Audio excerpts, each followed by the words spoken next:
Katawa Shoujo.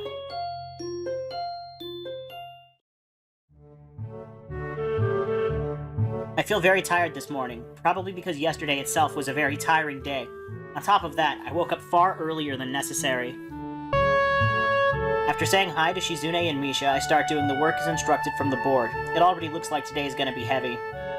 I don't have a problem with that now, though. Shizune and Misha might jump on me trying to get an answer about whether or not I've decided to join the student council, even if it's just one day. I wouldn't put it past them to try, and I don't have an answer for them if they do, so this situation is convenient for me. About 10 minutes into class, Hanako walks in and takes a seat, but no one looks at her. The teacher doesn't even comment on her lateness. He does, however, stop us to say that we're going to break into groups again. I turn my head and see that Shizune and Misha are looking at me. Shizune gives me a smile that is equal parts cute and menacing. This is a smile that says, "We have you now, there is no escape." "Ichan, it looks like we're together again. Yay yay!" Misha leans sideways while Shizune pushes her desk closer to mine. There really is no escape now unless I were to jump through the window. Jumping out the window isn't the best option, sadly. "What's wrong, Hichan?" "Oh, Hichan, have you been thinking about what you said yesterday? You said that you would think about joining the student council, didn't you?" "It's okay, Hichan. We were talking about it after you left, and it would be rude to expect you to already have an answer for us this early, right? Right?" I'm so happy you two are able to have a laugh at my expense, and even more pleased to know that you both know how crazy the two of you can be. Now that that's over, Shizune snaps back into serious mode and smacks today's assignment with the back of her hand in an overly dramatic, important way. When I actually look at the stuff, it's mostly just reading. In fact, there are only two problems.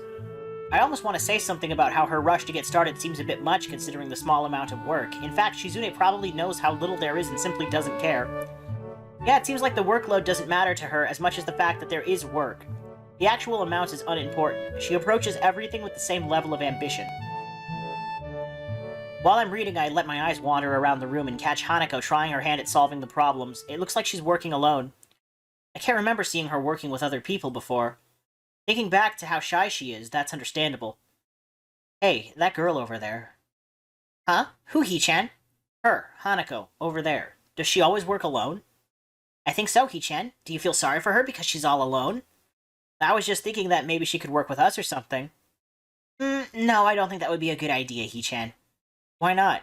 Hichan wouldn't get along with her. Why? Misha shuffles around the question, letting out a laugh that sounds very strange. It's nervous, but still has that lilting up and down quality present in everything she says. Just because, Hichan. By now, Shizune has noticed our conversation, and it makes me realize again how Misha has been signing everything she has been saying this whole time. What, Hichan? The friend of my enemy is my enemy? That sounds so harsh. I'm not gonna say that. You said it anyway.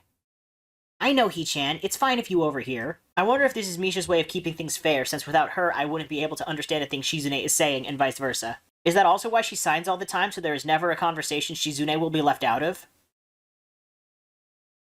Anyway, we should start on the problems now, Hichan. We finished with time to spare, and I decide to ask if there are any alternatives to the cafeteria, as frankly, the food so far has been subpar. This sends Shizune and Misha arguing amongst themselves about their favorite restaurants. All of them are downtown, so I don't think we have time to go all the way there. And what about the bill? Are they arguing just for the fun of it? Maybe. They seem so distracted by it that they don't even notice the start of the actual lunch break. I look over my shoulder towards the back of the classroom. She seems to be studying her notes from the previous class. It's an odd sight. Everyone else in class is busying themselves with the lunch break. Socializing, gossiping, rearranging desks, the ones with actual box lunches mixed in and chattering like everyone else, only interrupted by short bouts of eating. But when I watch Hanako, it feels that I'm the only one who can see her, almost as if she was invisible, sort of hiding in plain sight. Is she being bullied? Is she isolating herself from the rest of the class on her own accord? I see her look over her shoulder towards the classroom's rear door. Come to think of it, she hasn't turned a page since I started watching her. I guess she's waiting for someone. What to do? Read my book, or go talk with Hanako? Let's go talk to her. I still feel bad for making her run away yesterday, so I'd better say something. Hey there, Hanako. Hisao? Well, at least she remembers my name. Hey, I just wanted to apologize for yesterday. I didn't mean to startle you or anything. I'm just new here, and I thought I should get to know my classmates. As Hanako looks up at me, I notice her scarring once more. It's a little bewildering that you can barely notice it from across the room, but it's so noticeable from close up. That's okay. It was my fault. Nah, that wasn't anyone's fault. It just kinda happened. So are you waiting for someone? I saw you looking at the door before. Yes, Lily. Oh, you mean Lily the blind girl? Hanako only nods in response, and I can't help but wonder if defining people through their disabilities is a faux pas of the worst kind, or just normal here. I guess that explains why Lily took off after her yesterday. She seems like a nice girl. Are you two friends? Yes. As if hoping for Lily to appear, she checks over her shoulder again. I think I'm making her nervous again. I hope I'm not disturbing you right now. No, that's not it. It's just easier if Lily doesn't come here. Oh, because it's hard to get around the classroom? Not really. Hanako's gaze drifts past my shoulder and towards Shizune. Shizune? Hanako nods again. What about her? Don't they get along? Hanako shakes her head. Clearly this is something that she doesn't want to talk about. It does make a strange sort of sense, Shizune and Lily not getting along so well. Communication between the two would be all but impossible. It's hard enough talking to Shizune through Misha, even when you can see whose hands are talking. Hanako is so focused on Shizune that I'm the first one to notice Lily at the door. Oh, she's here now.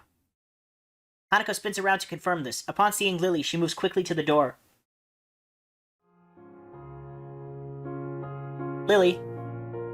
Ah, Hanako, good morning. Is the president here? Yes. Hanako glances over her shoulder at Shizune again, as if to confirm that she can't hear them, even though that's impossible. I suppose we'd best be off then. Lily's sigh and tone of what seems like frustration makes me raise an eyebrow. I guess there's some kind of enmity between the two? Yeah, wait, what happened there? That's a mystery. It's intriguing, but that's not really something I'd ask about. I'm sure if they wanted me to know, then they would tell me. It's only my third day here. I should be trying to make friends, not finding out why people are enemies. Still, it's a little funny to find out that this school has little feuds just like my old high school. Even if people are more tolerant of others, they're still going to get on each other's nerves. Hey Lily, how are things? I'm sorry I made you run off yesterday. Oh my, is that Hisao? I didn't realize you were here. It seems that Lily is a little embarrassed about being so frank in front of me. Sorry, Lily, I thought you realized. No, it's alright, Hanako. Hisao, please don't worry about yesterday, it was just a misunderstanding. If you say so, I'm still working this place out. Well then, I think you'll find most people here are a lot more forgiving than elsewhere. If you are feeling a little confused, please don't be afraid to ask questions. Sure, I'll remember that. Lily? Lily gives a small nod of acknowledgement. I'm sorry, Hisao, but we must be off. Hanako really doesn't look all that comfortable here right now, and Lily still seems a little embarrassed. I wonder if my apologies really made any impact. Mind if I accompany you two? I know I'm kind of pushing it, but Lily hums quietly, still smiling. I'm sure that we could accommodate you, can't we, Hanako? She looks at Lily, then me, and she freezes, wide-eyed. Sure. Well then, shall we go? I'm sure Lily wouldn't do this so easily if she saw how scared Hanako looks, but it can't be helped now. Declining after the deal is sealed would only cause confusion and problems. So we leave, all three together. Lily walks beside the wall, letting her cane gently tap against it every now and then. Hanako comes along right beside her, so close that she is practically half-hugging her as they go. Although it must make her walking that much harder, Lily takes it in stride. As we turn around the corner of the hallway, something hits me in the chest with the force of a steam train. Hanako shrieks a little, and my vision briefly goes black. Ouch! Opening my eyes, I see a pair of saucer-like green eyes looking up at me. Oh, it's the... Oh my gosh. Okay. They belong to the perpetrator, a short girl who bumped into me and has now fallen down onto the hallway floor. I was about to say it's the classic trope of bumping into a character, but her prosthetic situation caught me off guard.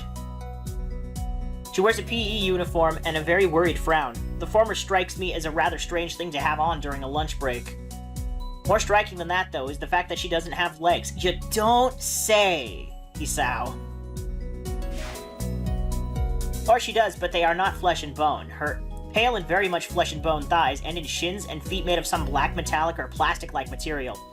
Yeah, those are athletic ones for running, because you can't run in normal leg prosthetics, because they're super uncomfortable, and, like, they don't cushion the knees very well, apparently. They look disturbingly artificial and unnatural. It almost makes me forget that my chest is hurting. The girl winces a little, rubs her nose, and jumps up. Yeah, the nurse said that getting impacted in his chest could cause issues with his heart condition.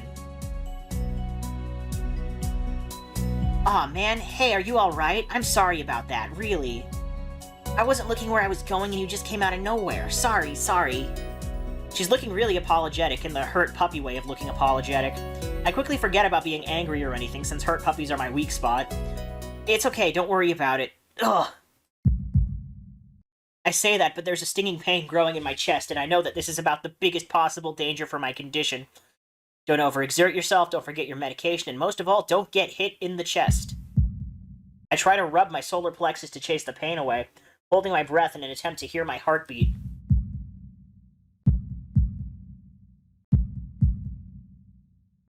It seems normal. Hey, should I get a nurse? The worried, high-pitched voice of the girl snaps me out of it. I stare at her for a few seconds, dumbfounded, until I realize that I probably looked worse off than I really was, doubled over myself and looking all tense. Damn, I'm overly worried about my heart. No need, I'm fine. Managing to say something in response, I pull myself upright, feeling my sore ribs one last time and taking a deep breath. You just knocked the wind out of me, big time, but it's nothing more than that. You sure you're okay? I hit you pretty hard. It's okay, I said I was fine and nothing's broken, no harm done. That's good, Hisao, what happened? She's not quite up to speed for obvious reasons, but she sounds very worried, more than what the situation deserves, really. Someone just bumped into me, nothing serious, just winded. Sorry, it's my fault, I was just going to get some stuff and I was in kind of a hurry. That someone here is Emi, isn't it? The little girl coughs quietly and shovels her plastic or metallic feet, looking down at them before saying anything. Hi, Lily, Hanako. I guess the girls know each other. Do please try to be more careful. You might be sturdy enough to endure these sorts of accidents, but there are people who aren't. The girl blushes and starts to fidget nervously like a little child caught misbehaving. It's so cute, I find myself smiling. I know that. I gotta go. Teacher'll have my head. I promised to help with printouts, but I went running instead. Sorry, but I've got to change and everything. Before any of us can say a thing, Emi has already bolted away, leaving the hallway eerily quiet. Does that kind of thing happen often around here? There are more rules in Yamaku than usual for running in corridors. But that rarely stops Emi, it seems. She shakes her head weakly and offers a slight, composed smile. I don't think there's anything we can do to stop her, I'm afraid. Shall we be off, then? Lily heads off along the hallway and Hanako hurries after her. The route to the room the two use for tea is fairly simple to retrace, being still fresh in my mind from yesterday. Lily and Hanako quickly go about the business of making lunch. Before I could even open my small bag of food, Lily's busying herself with her thermos and tea bags as Hanako is setting out both of their lunch boxes. So, this is what you two meant by coming here almost every day? Yes, Hanako and I usually have lunch here. It suits both of us, so we ended up using this room regularly. After seeing Hanako's reactions to me over the past couple of days, I can understand why it's a boon. That, and Lily being able to get some quiet away from her class as well. So far, my favorite is Hanako, because I can relate to her. She seems very anxious, and I have anxiety. Lily seems really cool, but also, like, she might be hiding something. She seems, like, very composed. And the feud between her and the president, I don't know what that's about, but I'm curious. I'm way more interested now that there's, like, a mystery. I take my seat at last, after Lily's poured the tea for us and sits down. The more time I spend with these two girls, the more I think they're a perfect foil to Misha and Shizune. Even without a voice, Shizune is direct and brash, and Misha seems to get along with everyone. On the other hand, Lily is soft-spoken and relaxed, while Hanako seems to be the shyest girl I've ever met. So, how are you faring in Yamaku, Hisao? You seemed a little flustered before. Apart from getting lost every now and then and being crash-tackled outside my classroom, fine, I guess. You looked pretty hurt before. Are you really okay? For a brief moment, I consider telling Hanako and Lily about my condition, but then I hold it back. I can't tell why, but for some reason I feel uncomfortable talking about it to these relative strangers, even if they have been pretty friendly. Yeah, it's nothing. I was just a bit startled. Judging from the two girls' expressions, I don't think that they're buying it, but in what I assume is their way of respecting my privacy, they don't press the matter. I guess that is one of the unwritten rules around here. Don't ask, even if people's conditions are obvious. Like Hanako's, there's still bound to be a story involved. Everyone has things that they don't feel comfortable speaking about, and I think everyone here recognizes that. So, how long have you been in this school? You both seem to know your way around pretty well. Well, I've been here since the start of high school, but only moved into the dormitories a year ago. Hanako joined at the start of high school as well and moved to the dormitories when she did, if memory serves me right. That's right, since high school. So you've known each other since then? Since I moved, yes. Hanako lives next door to me, so it's only natural, right? Right. Yeah, of course. Living next to someone is probably reason enough to befriend them, though I'm guessing that Lily's blindness played a part in it as well. I can't imagine Hanako easily making friends with someone who has to deliberately avoid looking at her scars. With the immediate conversation dried up, we start to eat our lunch.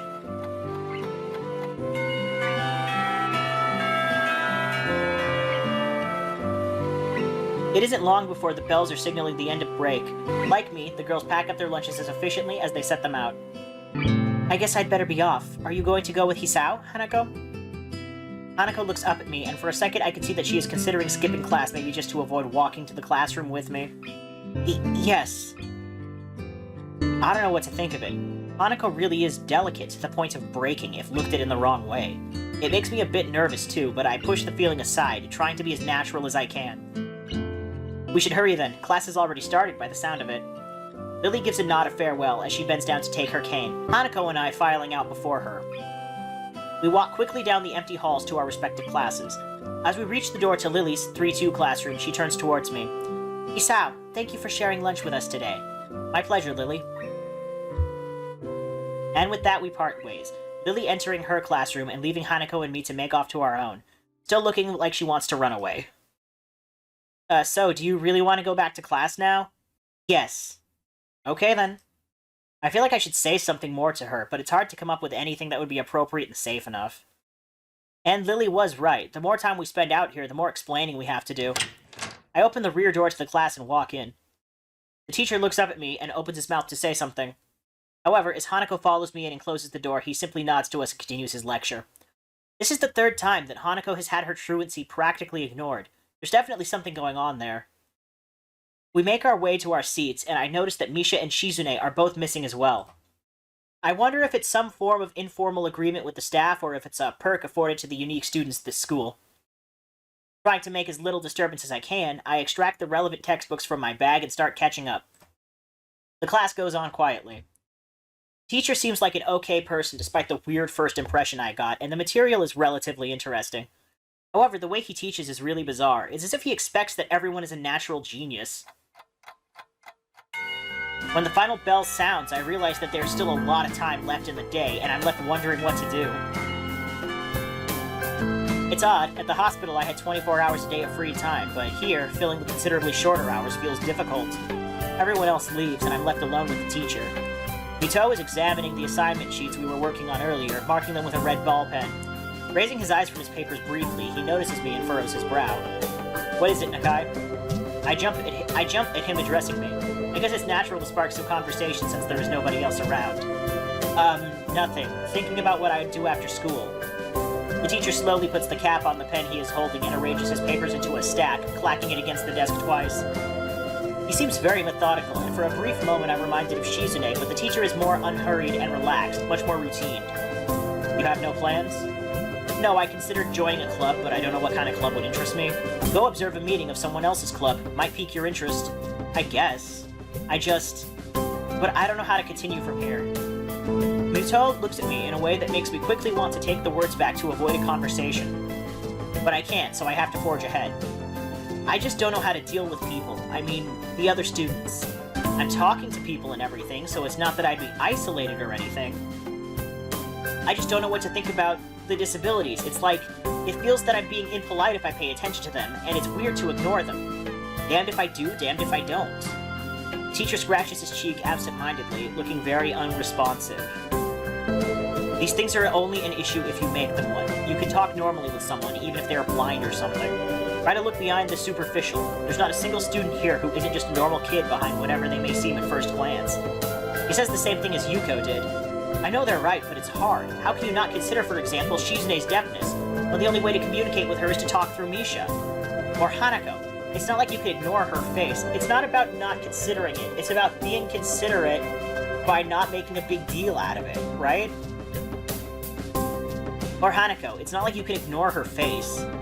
But I'm interrupted by the door of the classroom suddenly slamming open. Teacher! Misha crashes in, hands straight in an enthusiastic greeting, her voice loud and lively enough to wake the dead from their graves. She starts toward the teacher's desk with her bouncing step, hands energetically swinging with the rhythm. Yuto was visibly dismayed at the interruption, and Misha in general slumps in his chair. Mikado? Misha stops in her tracks and looks around cluelessly as if she's sensing from his tone that something is wrong but has no idea what. Yes? We have talked about volume control before. Yes. But she doesn't lower her voice at all, and the teacher just rubs his eyes. So, what is it? We need help. We are running out of supplies for the festival stands. This is a distress. She waves a pink slip of paper she's holding around. So, go get more supplies from the art room. What's the problem with that? Plywood. Plywood is always the problem. Last time we wanted more, there was only a little, but that time we just took it all and went with that. Now there's, like, none left there, so do you know where there is some? I don't understand. How would I know? Shi-chan, the president thought that a teacher would know if there's plywood. Was she wrong? Yuto looks like he's in great pain, frowning with his entire essence, and Misha doesn't get it at all. Looking at the two of them communicating is terrible. Like looking at a man being tortured by drilling his skull open while blasting pop music at full volume at the same time. What the fuck? Is that a Grand Theft Auto 5 reference? I'm afraid I have no idea if there's any plywood in the school, let alone where it would be if there was any. Oh, what should I do? Perhaps try to find Mr. Namiya. I'm quite sure he would know where to find everything you need. You'd have to pry them from his cold, dead hands, but that's a different matter. I don't have time. We're so busy. She holds her head with both of her hands, looking as despairing as is possible for a person like her. Without even noticing, she crumples the note she's been holding against her hair. I shouldn't even be fetching these things. There's so much to do and we're falling behind the schedule. Muto looks at her gravely and then suddenly smiles. Smiling doesn't really fit his face. I think it'd be better if he didn't. I wonder if you could get some temporary help. He switches to staring at me, focusedly, with a hard expression as if trying to say, go make some friends. I guess I can give you a hand. You can? Thanks, He-chan. You're really nice. She pauses and does a double take and then points at me with her finger, yelping. And looking very puzzled. Come to think of it, what's He-chan doing here? Class is over, you should be having fun. We just had a little chat. Oh no, it's not detention, is it? Are you in trouble, He-chan? No, I'm not. Is He-chan in trouble, teacher? No, he's not. Muto sighs deeply, and I feel that I have to help Misha to get her off the teacher's back. So, what do you need? Here's a list. I can try to find the plywood from somewhere if there's none in the art room. She offers me the note she's holding. I take it, hesitating a bit. I said I'd help you, but this has no implications on whether I'm joining the council or not. Aww. Still, thanks, He-chan. Try to be quick. We're in a stalled building streak now. We must hurry, hurry, hurry. She bounces out of the classroom, leaving me and the teacher looking at each other with something that feels like silent agreement. Well, there you have it. Nakai, you have something to do now. Please don't sound so smug. Looking at the list with a number of items ranging from paint to plywood, all written with small, neat handwriting that is undoubtedly Shizune's, I heave a sigh. I'll be going then. Waving the long list limply at the teacher, I exit to the hallway. The classrooms closest to ours are designated belonging to classes 3-1 and 3-2 on the right side, and 3-4 on the left side, each door looking exactly the same. Further down the corridor, still with identical doors, are rooms that I didn't think were used for classes. I guess the art room is not a classroom as such. I carefully push open the furthest door and peek in. It's a classroom, but it seems rather badly kept or not in use. Am I in the right place? Desks and chairs are all around the room, a thin layer of dust settled on them. There are some easels in the corner, so at least this looks like the right place. The room is flushed in sunlight from the big windows, shadows creeping all over the desks. Specks of dust are dancing in the stagnant air, making the beams of light almost visible. Jokingly, I call into the empty room. Anybody home? Something catches my eye and I stop mid-sentence. Sitting on a desk is a short-haired girl, curiously wearing a boy's uniform, with a fork between her toes, a morsel of food stuck firmly on the end. This odd way of dining seems to be caused by her apparent lack of hands, but her presence here is what takes me aback even more. How did I miss her before? She's sitting in a corner very still, but I still somehow mistook her as part of the furnishing or a statue at first glance. I'm not being too observant today, as a whole. The girl seems to be frozen in place, staring at me with her huge eyes like a rabbit in the headlights. This is awkward. She's staring at me, her mouth wide open, ready to accept the fork. I'm staring at her, my mouth wide open, suddenly remembering I didn't finish my sentence and trying to think if I should. This weird stalemate keeps us both stunned into silence, punctuated only by the wall clock ticking rhythmically. Hello? The girl stuffs the forkful in her mouth and is now staring at me expectantly while chewing. This is a bit awkward. Hello. I was told to pick up some supplies from here for some festival stalls, I think. I didn't think there would be someone here. There isn't. That's why I came here, too. She picks up another forkful. Doesn't that mean you're here, then? She raises her eyebrows as if she was suspecting my observation was false. You are pretty observant. I guess it does. But who are you? The girl is pretty straightforward, isn't she? I'm Nakai. Hisao Nakai. I just transferred on Monday. I'm Rin. Tezuka Rin. Rin Tezuka. I won't shake hands with you, but at least we know who we are now. That's very nice. Her deadpan manner of talking makes it hard to determine whether she's joking about shaking hands or not. It kind of bothers me. Joking about these matters doesn't feel appropriate at all. While I'm trying to figure out what's appropriate and whether this girl is, she seems to have lost interest in me and is now gazing yearningly back at her food. Can I continue my lunch? If you don't mind me, I won't mind you. If you need to get your stuff, the supplies are at the back. Go right ahead, but lunch? School's already over for the day. What word would you use then? There is no word for a meal you eat after lunch but before dinner, right? It bothers me very much too, but I don't really know what I should say. I don't think you're supposed to eat a meal between lunch and dinner to begin with. But I'm hungry now and my delicious boxed lunch would go to waste otherwise. I have curry. It's very delicious. With much decisiveness, Rin once again picks up the fork between her toes, and with at least as much impoliteness, she points it straight at me. I feel like that's unsanitary. So, Nakai, what brings you to this place? Like I said, I was told to look for these things. No, the school. From outside you look fine. Is your problem inside? I come to a full stop, opening my mouth but not getting a word out. I can guess. I'm good at guessing. Better than most people. I wasn't expecting to relate to this character very much when I first saw her, but yeah, kind of relatable. Rin cuts me off before I can answer her question, or skirt around it somehow. I don't know which I would have done. I froze in front of this issue again. I haven't even told anyone here about my condition, or maybe it's only because it hasn't really come up. I do get the feeling that not making issues of this is a part of the social code here, as the teacher said. I wonder if the people here could relate. Probably not any better than any normal person could. Oof, that's, not a great way to phrase that. I can't relate to Shizune's circumstances, or Lily's either. Naturally, while I go through this in my head, Rin keeps considering what my condition could be, with an overtly contemplative look on her face. She puts her fork between her lips and leans back, looking at the ceiling, as if the answer was written up there. A beam of light illuminates her face from the window side, creating a mask of dark shadow on the other side. I don't think it's anything in your head, and something in your guts would be boringly ordinary. Like this lunch of mine, and less delicious. The problem must be in your pants. What? This messed up Sherlock Holmes kind of statement, and the sheer lack of tact it was delivered with catches me completely off guard. I think I might have reeled back, even physically, as Rin's eyes widened in revelation and astonishment. So I was right. There is something wrong with your tackle, isn't there? Still partially in shock, but recognizing the need to reply something, I spit out the first thing that I could think of. No! Nothing like that! I have a heart problem! Arrhythmia! I said it. More like blurted it out, but I said it.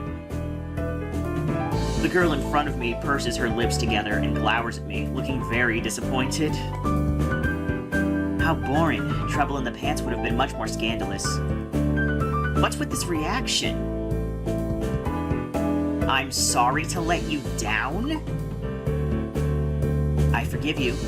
Just, I collect people, and a person with, you know, that kind of problem would have been really great. Collect people? People with different problems. Huh, so you just, like, go around asking people what's wrong with them? Pretty much. I see. Okay, never mind. This character is no longer relatable. What the hell was any of that? With little left to say, Rin resumes her lunch and the conversation dies away, but I keep thinking about what was said. It's the first time I've told anyone else about my condition. All the other people have either known about it already or heard about it from someone else. Or didn't need to know about it like every other student here so far. Should I have told it as a natural part of introductions? Is it expected of me? Hi, I'm Hisao. I have a very serious heart condition.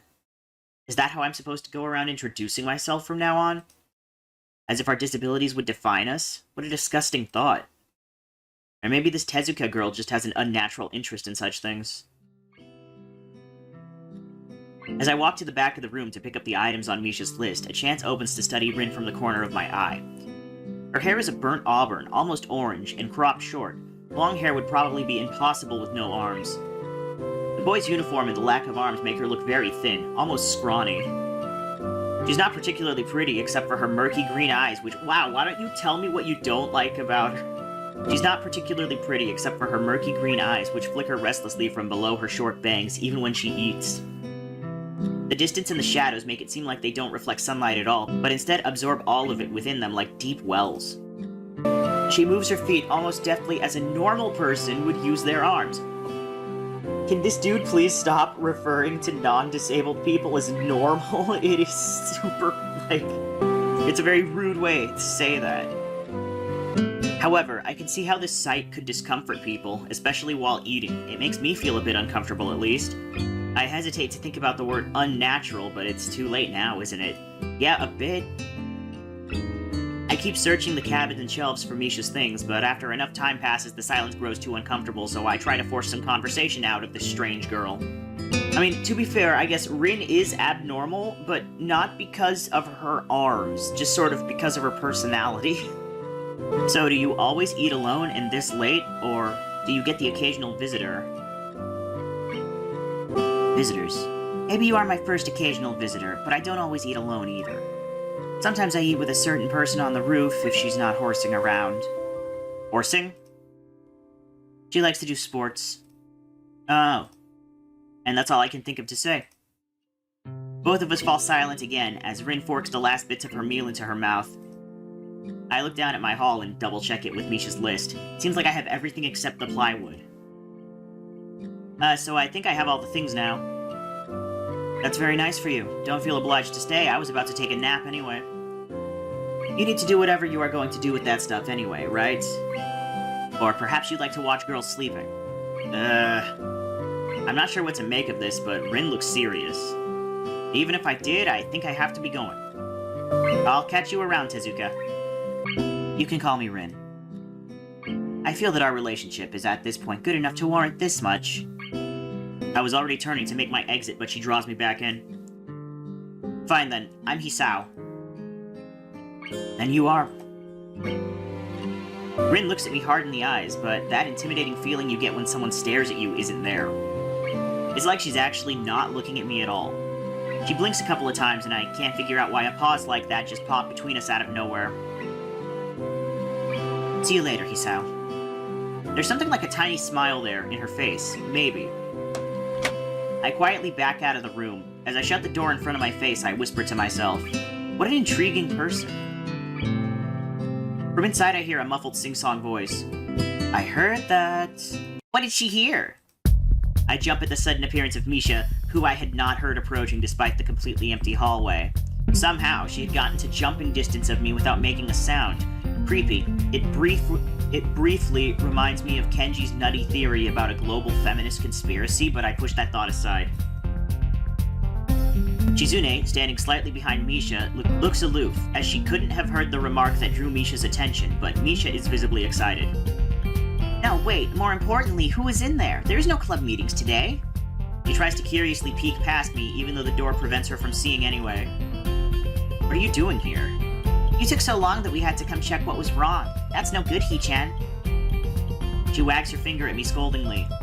I found plywood, but everything else is missing because you are tardy. Oh, sorry, I got all the things here. I was just going to bring them.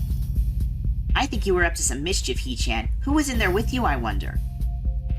Misha signs something quickly to Shizune, pointing at her own ear a couple of times. Shizune immediately pushes her way past me and opens the door into the classroom I just left. I can only imagine the shock she is experiencing. With Shizune's diligence and attitude, the insolence of daring to deface school property by sleeping on top of it must be too much to bear. And indeed, she stares at Rin, frozen in place apart from the slight but noticeable trembling of her shoulders, from suppressed rage, I'm sure. Instead of blowing up, Shizune just takes a few deep breaths, adjusts her glasses, and slams the door shut, turning to sign furiously at Misha. Maybe she did blow up, but I can't understand it. She shoots a very loaded stare at me, too, as if it was somehow my fault that Rin is sleeping on one of the tables. I hope she's not getting any funny ideas about the reason for my tardiness. Hello? Rin's voice comes from the other side of the door, and it takes a few eye blinks to realize she might have trouble opening it. I open the door to find Rin directly behind it, looking at us with a half-interested, half-sleepy face. Hello. Miss Tezuka, what do you think you are doing? You absolutely are not permitted to use school property for such, disgraceful activity? It sure is suddenly very crowded in here. I didn't know I was this popular. It's hard to say whether she's happy or unhappy about this turn of events. At any rate, she ignores Shizune and Misha's scolding, so they have no choice but to drop the issue. Shizune taps Misha's shoulder, points at Rin, and makes some quick signs. Popularity aside, please don't do that anymore. Anyway, how is your project going? Will it be done for the festival? Rin looks at them blankly, apparently at ease under the pressure Shizune's cold stare is putting on her. I keep wondering about that myself, too. And? We'll think about it harder. As Misha signs her reply to Shizune, her face turns into an unsatisfied frown. Miss Tezuka, please try to take this seriously. It'll be a disaster if the wall looks like someone threw up their lunch onto it. Rin nods assertively. We'll think more seriously. Misha actually giggles at that, but Shizune doesn't, not even after translation. She just shakes her head and takes the materials from me and takes off with Misha in tow. Rin frowns thoughtfully as she looks after the retreating student council duo. How rude. It's true though, I must finish my project before the weekend. There'll be dire consequences if I don't. The end of the world as we know it. Like weekends usually are, but more dire. Much more dire. Maybe I'll postpone my nap to unforeseen future. I'm about to ask what project she has and what are these apocalyptic consequences, but she walks back into the art classroom. Since you have nothing to do, would you give me a hand? This paint can doesn't fit into my bag, but I need it. She kicks lightly at a huge can of paint that's lying on the floor next to the table she was sitting at and sleeping on. It lets out a dull clang. Being the gentleman I am, I naturally pick it up. Heavy. Yeah, sure, where do you need to take it? Away. And with that, she takes off into the hallway, me and the paint can following since there's little choice for either of us. The hallway's quiet and empty now with Shizune and Misha gone, so we two leave towards the stairwell at the other end. Every 10 or 15 or 20 steps, I have to change the can from one hand to another because the thin handle cuts into my palm. At least it keeps my arms from tiring too fast. Rin strolls on beside me with an uneven pace that I have trouble matching, or maybe I'm walking weird because of the extra weight.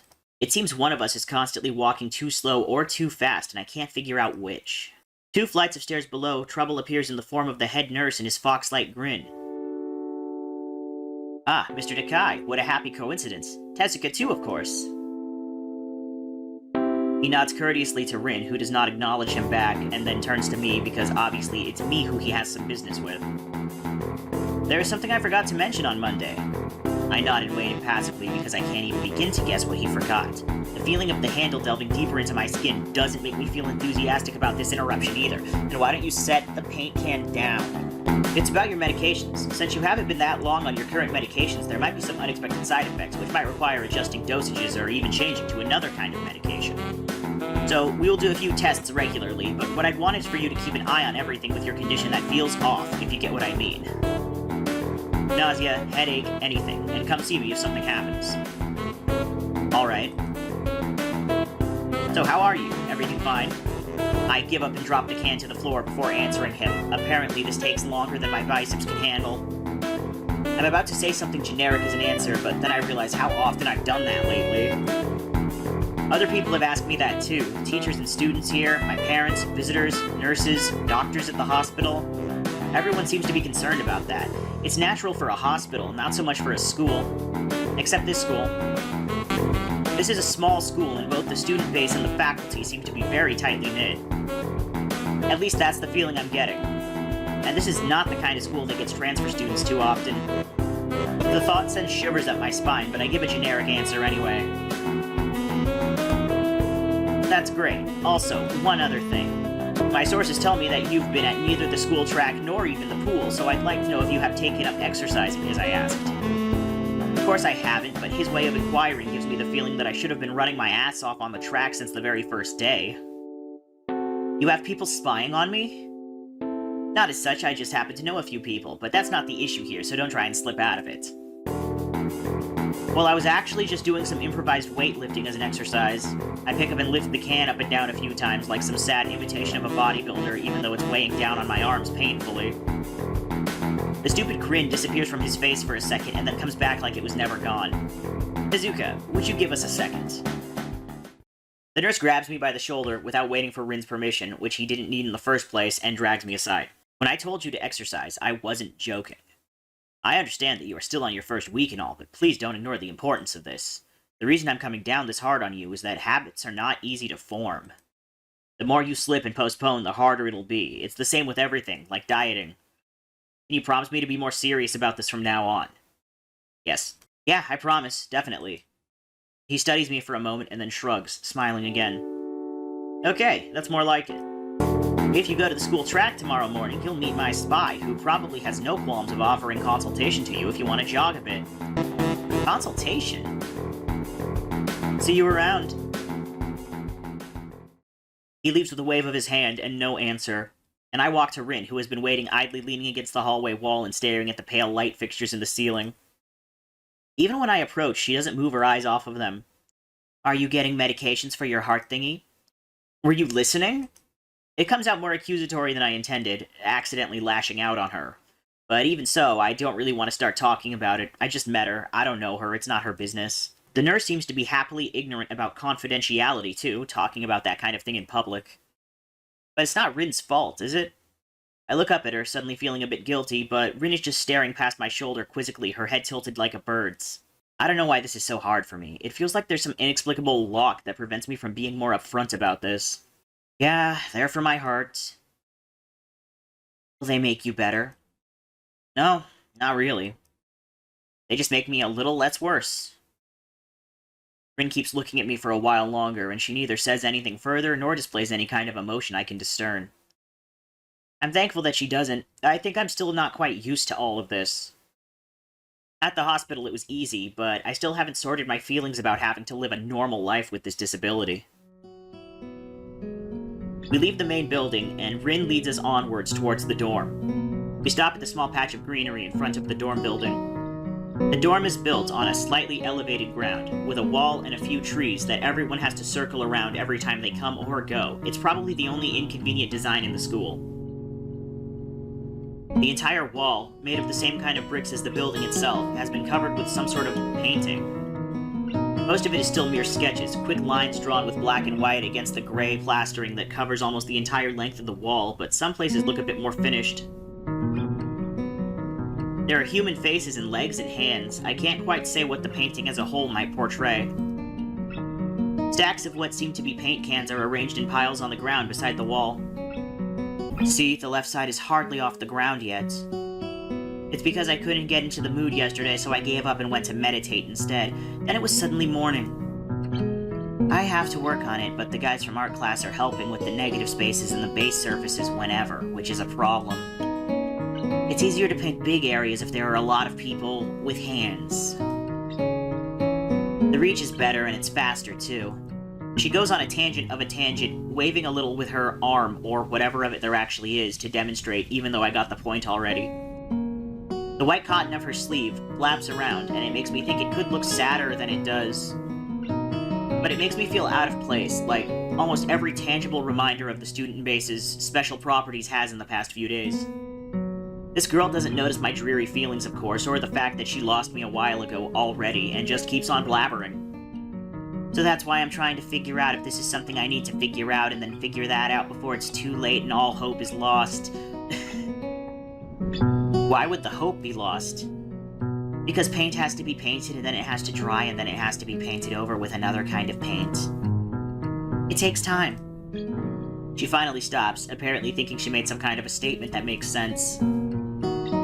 I think it's best to start from the top. So, this is your project? You did this? Yes, yes. All of it? Yes. Nice, but... I stumble with my words, suddenly feeling like I walked straight into the minefield of political incorrectness. It's okay, you can say it. I probably won't get mad. I blush really hard. I don't even know what would be the right thing to say. If any, it feels that I'm way more sensitive than Rin is, though. This is really awkward. Don't you want to ask? How do you paint without hands? See, I'm an easy person to talk to, right? With my feet. I almost guessed that already, but isn't that hard to do? You're good at guessing. Anyway, I don't think it is, but maybe I'm used to it by now. I can't get my mind around the fact that she could be an artist, but seeing how adept she was at using her feet to eat, I figure painting might not be a problem either. Neither of us has anything more to add to the subject. The afternoon light works pretty well. I was afraid it would look too flat, but it's not like that after all. I think it's actually pretty interesting. I wanted to see what it looks like in dim light. Do you think it's flat? Well, paintings tend to be flat. Not like that flat, you know, flat like some people are. No substance, no meat, where there should be some.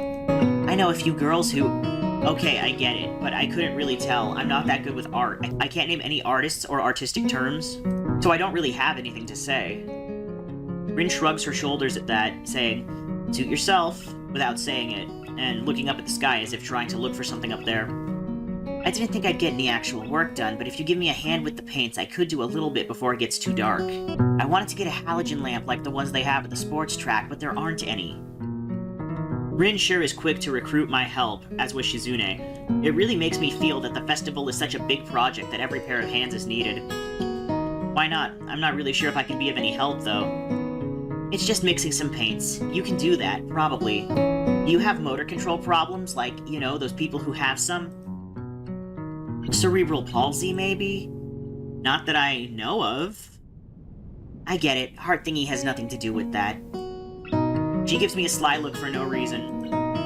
No, it doesn't. Let's do it then. So she sits on an empty wooden box and very naturally picks up a wide brush between the toes of her bare right foot. I open a few of the cans and pour some of the contents into shallow bowls for mixing. The thick paints flow lazily from the can into the bowl like syrup. I mix them, creating funny, hypnotic-looking swirl patterns that melt quickly into each other to form a new monotone hue. Rin sets to work, every now and then asking me for a hand with something or the other. Finding different brushes is easy enough, but mixing the paints to be the exact tone this girl is apparently seeing in her head is a frustrating ordeal. She wants precision down to the last milliliter before she is satisfied, but her instructions are obscure at best.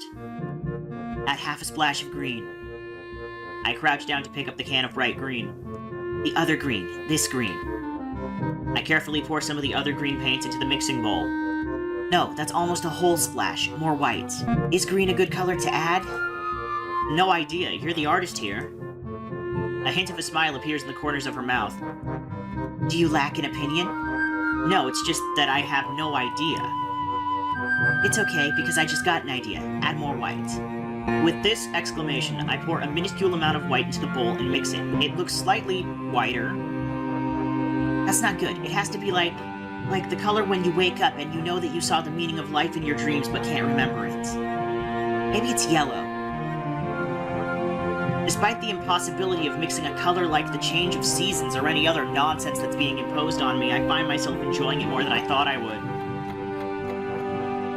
Seeing a painting being born on the plastered wall feels like magic. I spend the moments that I have between mixing paints crouching down on the paving and just looking at her work. It feels slightly intrusive at first, like breaking some imaginary intimacy, but Rin doesn't seem to mind the least bit. Maybe it's just in my head. Her entire presence emits a completely different air as she patiently works the details, adding layers of paint on top of other layers of paint, steadily moving her foot across the wall to add new shapes. When I manage to produce a passable mixture of paint, the rare smile on her face is oddly rewarding. Apart from the few words when discussing paint mixes, neither of us says a word for the longest time. And even though short discussions soon evolve into a shorthand, both of us developing and using weird impromptu code words for various paints and hues. As if there was some need to conserve words and breath and sound.